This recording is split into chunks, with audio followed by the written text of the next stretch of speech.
Welcome to the Genius Factory. Enjoy the video. Make sure your Apple Watch runs watchOS 9 or later, and your iPhone runs iOS 16 or later. Check that Bluetooth is enabled on the iPhone and that both devices are signed into the same Apple ID. Open the Fitness app on your iPhone and pair with Workout Buddy following the on-screen steps. Grant motion and health permissions when prompted so heart rate and distance sync correctly. Charge both devices to at least 50% before starting a paired session to avoid interruptions. Open Workout on your Apple Watch and select Workout Buddy from the list. Choose a workout type, set a target like 30 minutes or 5 miles, then tap Start to begin.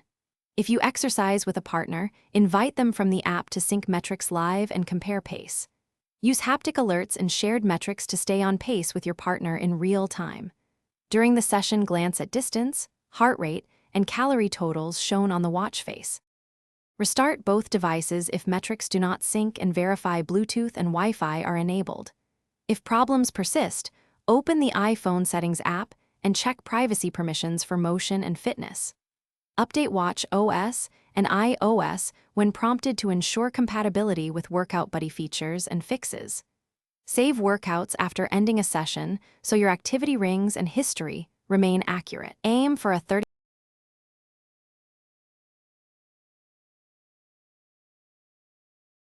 Thanks for watching. If you found this helpful, don't forget to like and subscribe.